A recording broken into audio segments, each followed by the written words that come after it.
Today's conspiracy theories are tomorrow's headlines. That's what I told YouTube when they deleted one of my episodes recently for spreading conspiracy theories. Well, YouTube probably won't like what I'm sharing today either, but there's an acronym that I think Christians need to know about. It's WEF.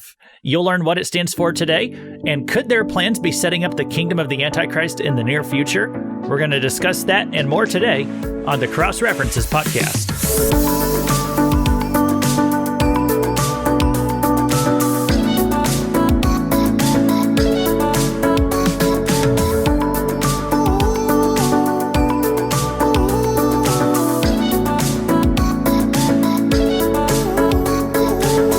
Welcome to the Cross References podcast, where you learn how every small piece of the Bible tells one big story, and most importantly, how they all connect to the cross and Christ. Whether you're a new Christian or a veteran Bible reader, our goal is that God's Word will make more sense to you after every episode. This is Luke Taylor. I'm a minister and a social media manager at a nonprofit organization where I work right now.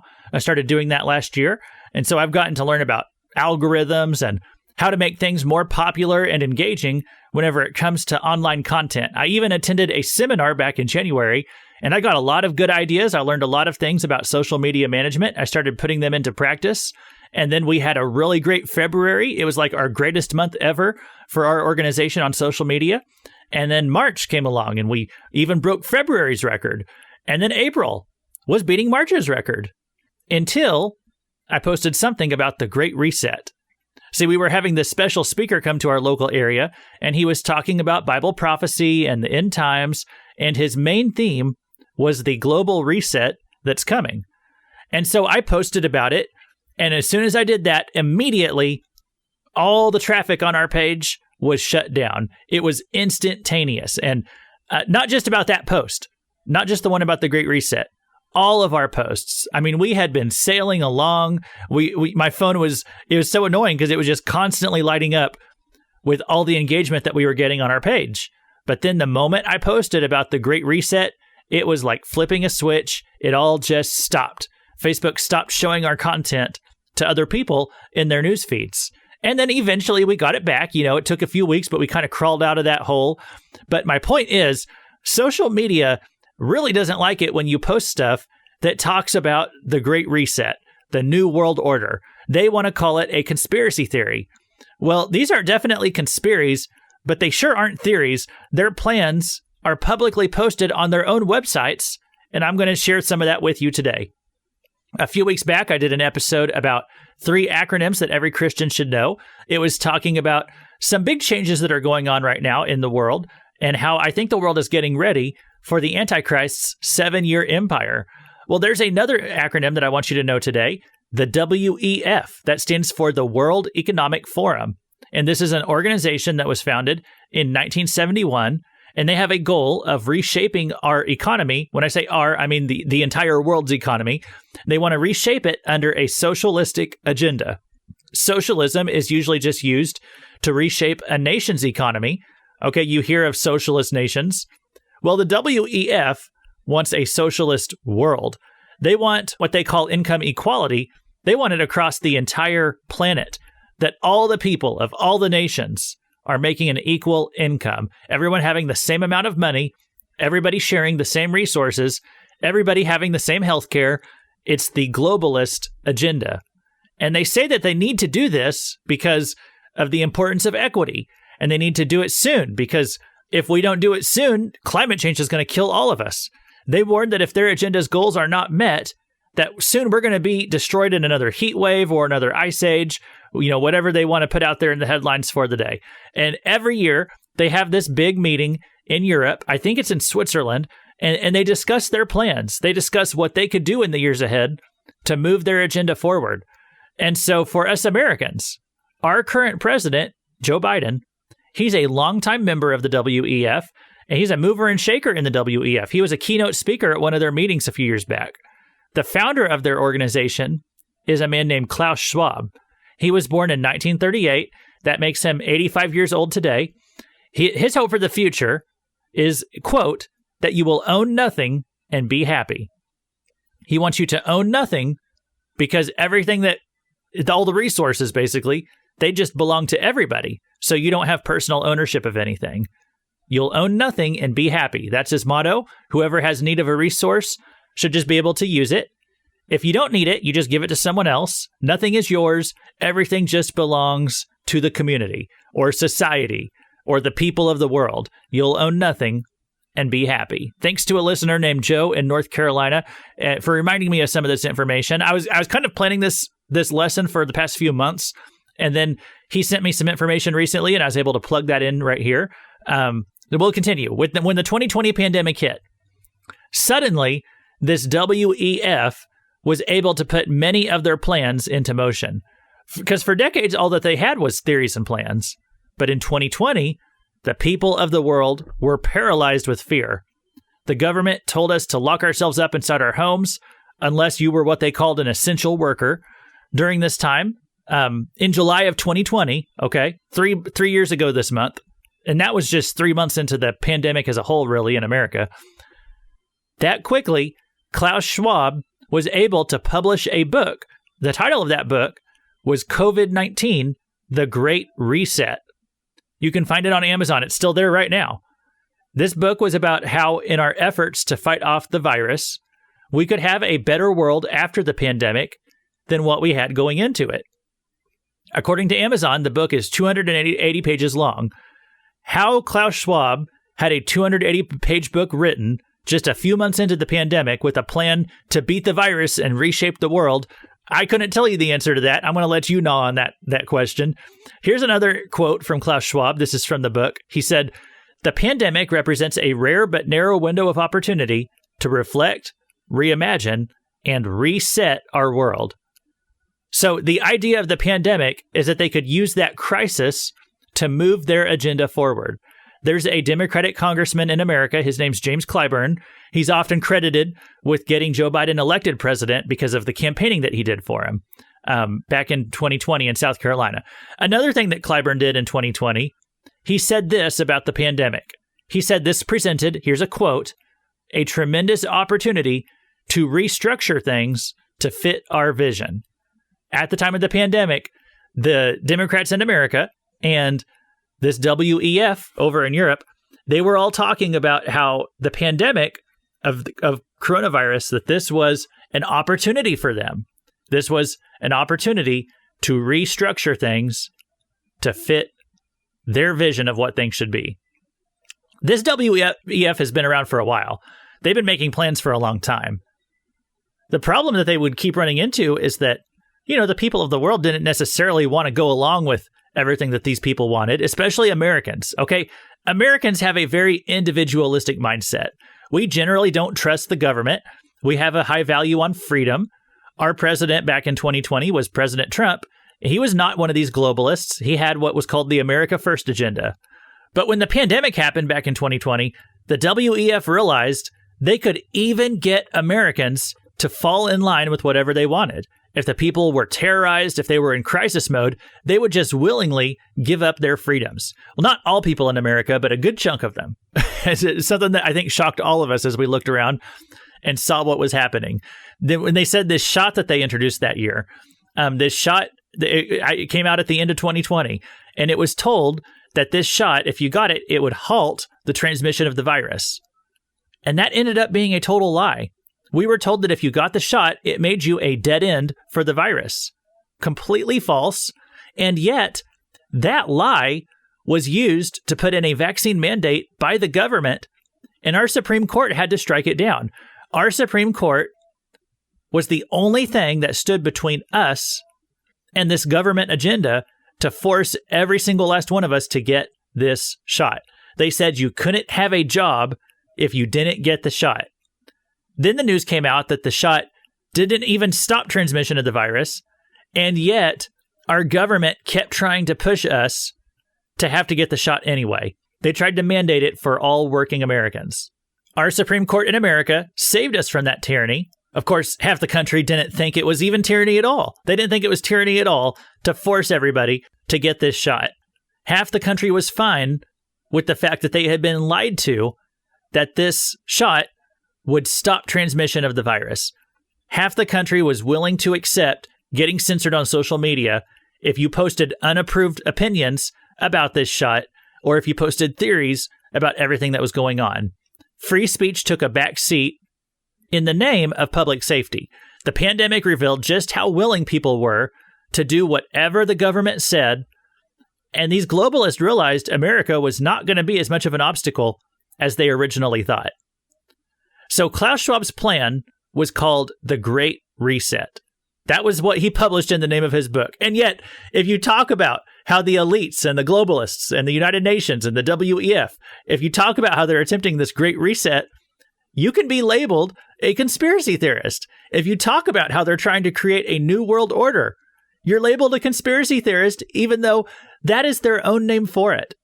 And something I found really comical, last fall, the World Government Summit of 2022 was held in Dubai, and they streamed their talks online. There was this one talk that they were doing at this summit. It was called, "Are We Ready for a New World Order?" And YouTube tagged the video with one of their automatically generated disclaimers. It said, "The New World Order is a conspiracy theory which hypothesizes a secretly emerging totalitarian world government." And so they put this disclaimer on a video that was literally called, "Are We Ready for a New World Order? World Economic Summit 2022. This was the name of their talk at their summit. And YouTube is like, "Hey guys, this is just a conspiracy theory of, that." I just found that pretty funny. One thing that I found interesting, there was a superhero movie that's set to come out next year. It's called Captain America, New World Order. That was the original title. I thought that's an interesting title to stick on a superhero movie, and not just any superhero movie, but one called Captain America. I thought that's really weird. During an election year, they're going to put out a movie called Captain America, New World Order. I thought, well, that's not very subtle. And then, so I guess Satan agreed. He agreed it wasn't subtle enough. So they changed the name of this movie. Now it's going to be called Captain America, Brave New World, which is a little bit more subtle. Not that much more subtle. Brave New World is the title of a 1931 novel about a dystopian future where everybody is drugged up and they've been psychologically conditioned by the government to do whatever it says. Now, I have no idea what the Captain America movie is going to be about, but the vision of the book, that's something very well known. So it's interesting that they've chosen this for the title of their movie that's coming up. America was perhaps the one country that was standing in the way of this globalist agenda up until President Biden successfully defeated Trump in the 2020 election.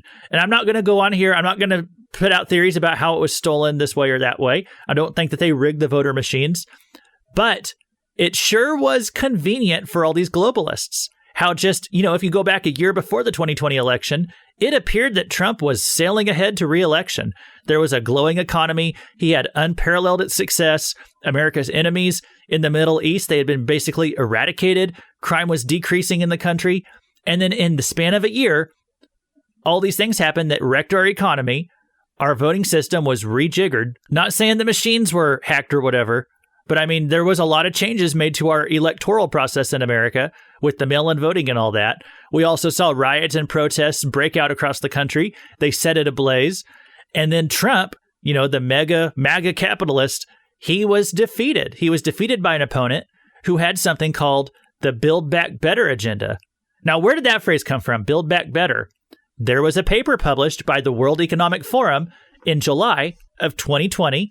It was named this: "To build back better, we must reinvent capitalism. Here's how." And then there's a paper written about that. I'm sure that was all just a coincidence, guys. And by the way, the WEF's reinvention of capitalism, they call it stakeholder capitalism. You got to know, when you hear that, that's just socialism. They just slapped the word capitalism on it to deceive capitalists. But that is just socialism, okay? It's a capitalism system that's based on getting money to all of the stakeholders in the planet's future, okay? By which they mean the population of the entire world, because if you live on this planet, they consider you a stakeholder in the nation's future. So in other words, it's a capitalism system where the money is redistributed equally among the population of the world.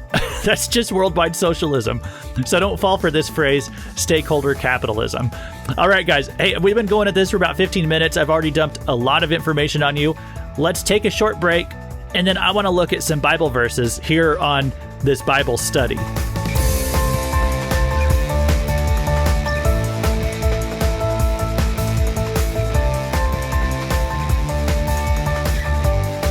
So, the Bible tells us that the Antichrist is going to attempt to have a global world empire that has control of all the nations. Revelation 17, it talks about a woman riding a giant beast. It says in verse 3, "And he carried me away in the spirit into a wilderness. And I saw a woman sitting on a scarlet beast that was full of blasphemous names, and it had 7 heads and 10 horns." Okay?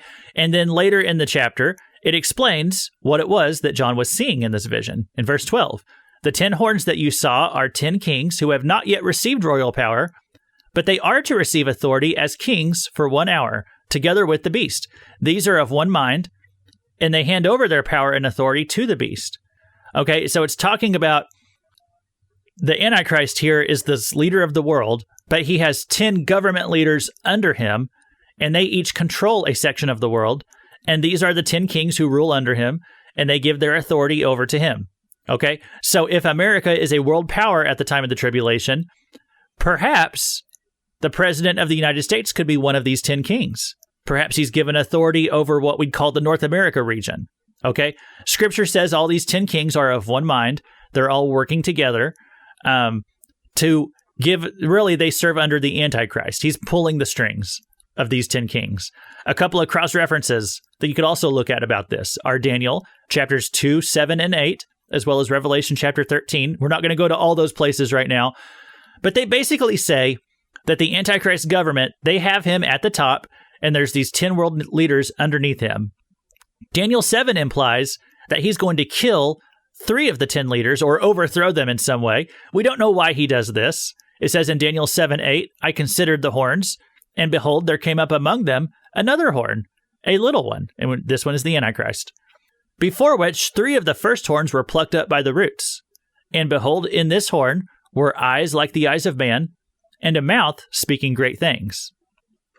And it says in verse 24, "As for the 10 horns, out of this kingdom 10 kings shall arise, and another shall arise after them.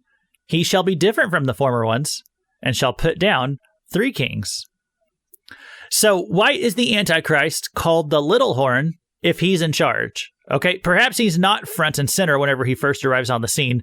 Maybe he's uniting these 10 world leaders behind the scenes, kind of pulling the strings, but he's the real one in charge. And so to most of the world, maybe they don't see this one solitary leader running the show throughout the entire tribulation. It's probably more at the halfway point that the Antichrist takes center stage and starts ruling the world. Daniel 13:1, it says, "And I saw a beast rising out of the sea, with 10 horns and 7 heads, and 10 diadems on its horns, and blasphemous names on its heads." Verse 3, "The whole earth marveled as they followed the beast." Verse 4, "And they worshiped the dragon, for he had given his authority to the beast."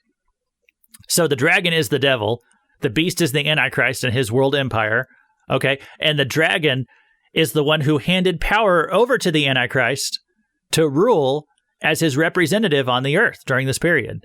And so people will worship the Antichrist, they'll worship the so-called God of the Antichrist, but they are actually worshiping the devil, and they don't even know it. It says, "And they worship the beast, saying, 'Who is like the beast? Who can fight against it?'" Let's go down to verse 7. "Authority was given over every tribe and people and language and nation." So basically, this Antichrist is ruling the world. And he may only do this openly for maybe only part of the tribulation, maybe just the last half of it. It's very possible he takes control in secret during the first half and kind of operates in the shadows, while it looks like there's this 10-leader world government who is in charge, something like a United Nations or a European Union or a WEF, okay? And as everyone knows, eventually in the tribulation, probably in the second half, this Antichrist enforces taking a mark on your body, and this mark is going to regulate your ability to spend money.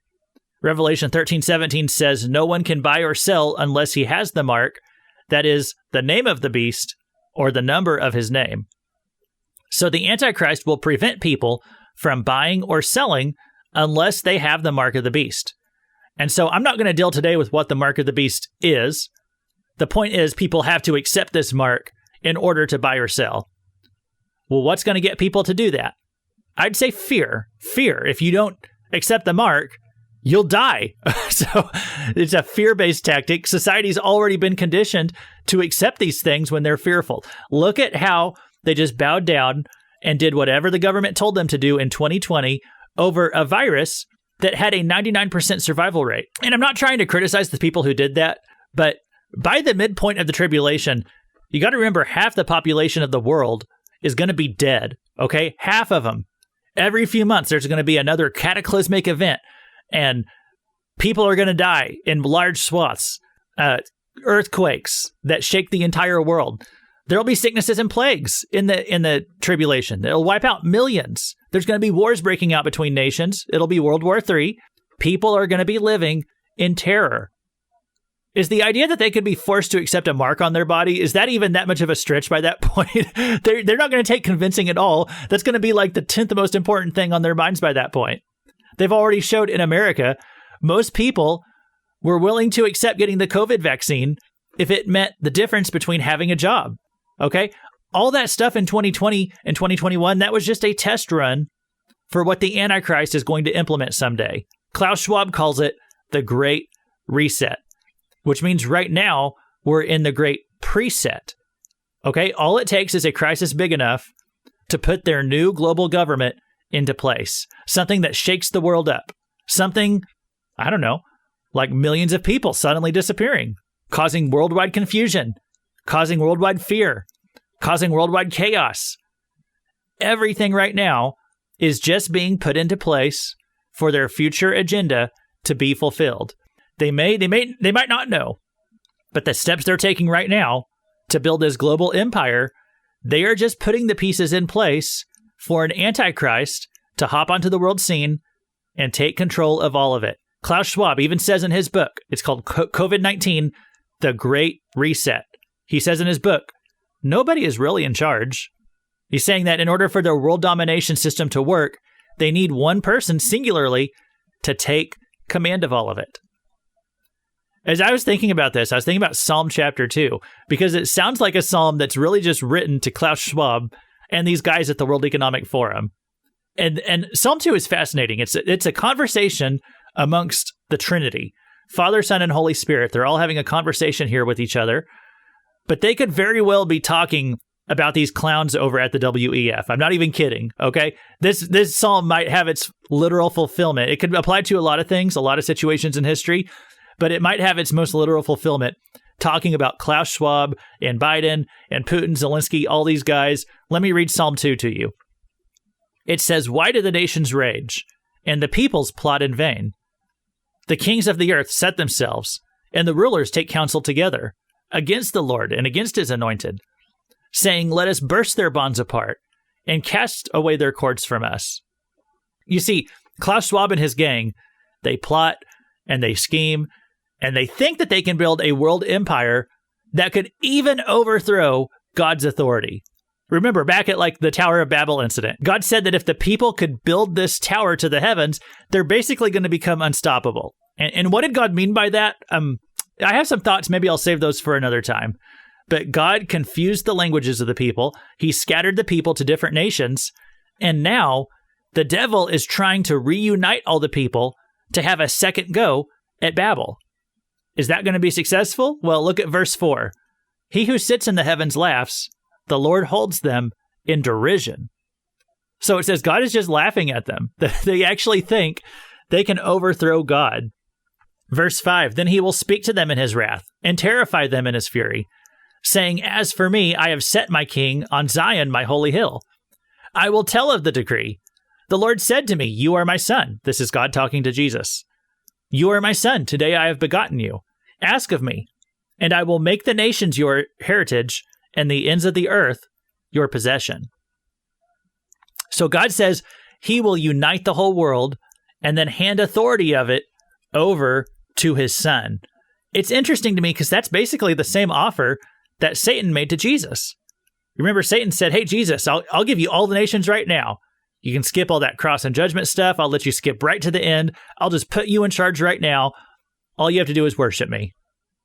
Well, it's interesting because when he said that to Jesus, Jesus didn't argue with Satan's ability to even do that. But Jesus turned it down. And why is that? Well, because it wasn't the right time. Jesus knew that God had an order in which things were supposed to happen. God has a plan. Satan's always trying to throw a wrench into God's plans. But God has his plans. He has his timing for planet Earth. And the devil, the WEF, none of them are going to be able to mess up God's plans. So Jesus waited. He turned the devil down. Someday he is going to take control. Someday this is going to happen. But that day is not this day. And it wasn't 2,000 years ago.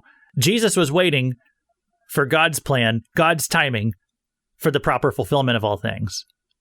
I think the devil is going to make the same offer to the Antichrist. He's going to say, worship me, and I will give you the nations. And I think the Antichrist is going to take that offer. He's going to be put in charge. But he only has a limited time. I think maybe 3.5 years in secret, and then 3.5 years in the open. 7 years max, okay? He gets to be king of the world for 7 years.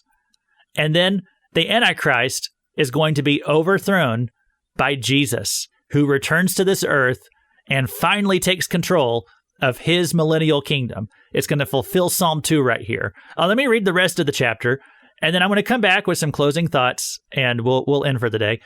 Psalm 2, verse 9, it says, "You shall break them with a rod of iron and dash them in pieces like a potter's vessel. Now therefore, O kings, be wise. Be warned, O rulers of the earth. Serve the Lord with fear and rejoice with trembling. Kiss the Son, lest he be angry, and you perish in the way. For his wrath is quickly kindled. Blessed are all who take refuge in him." I'm going to stop there, guys. I tell you what, that's the end of that chapter. I had a lot more I wanted to talk to you about today, but I'm only about halfway through my notes, and I don't want to make it an hour-long lesson on you. So here's what I'm going to do. I'm going to stop here, and I want to come back and pick up where we left off here. I'm going to pick it up next time, because I have some thoughts about how close the rapture could be. I know I've talked here a lot about how things are just falling into place for the end times. We see these things falling into place, and that would give us cause to think that the end is close. But I want to caution you about jumping into that idea too soon. Just because things are falling into place doesn't necessarily mean that the end is right around the corner. Things could be put into place, but then we could be here another 50 years. Okay? Technically, being put into place just means they're put into place. That's not a guarantee that we're going to be out of here soon. So I have a lot more I want to share with you on this. I'm going to save that for next week. Here's what I want you to remember. Here's what we'll talk about next time. We might have some more hard things to go through. Okay? And I wouldn't be doing my job as a Bible teacher if I didn't warn you about that. So next time we will talk about what some of those hard things that we might go through, what they could be, how you should be prepared for the future. I'll give you some reasons to think the rapture might not necessarily be so close. But I'll also give you some reasons to think maybe it is close. We're going to just look at both sides of the issue, and we'll just do that next time, okay? Thanks for listening to the Cross References podcast today. This has been Luke Taylor, and here's the thought I'm going to leave you with. Plan to be here another 100 years, but be ready for the rapture at any moment. Okay? I'm going to expand on that next week. Next week, I was going to run this interview with a friend of mine who wrote a book about angels. I'm going to save that for later. I just have this urgency on my heart to tell you about current events, and so we're just going to focus on that for next time, and I'll run that interview later on. For now, plan to be here another 100 years. That means build things, launch churches, start Christian schools, get married, have kids, serve God, serve people. Stay busy. Jesus is close. That's what I feel. But let him find you busy when he comes. Don't just go sit out on your rocking chair on the back porch and just kind of stare at the sky and wait for Jesus to appear. No, do something with the time that you have left. Plan for 100 years. But in your personal life and your relationships, always be ready for him to come back at any moment.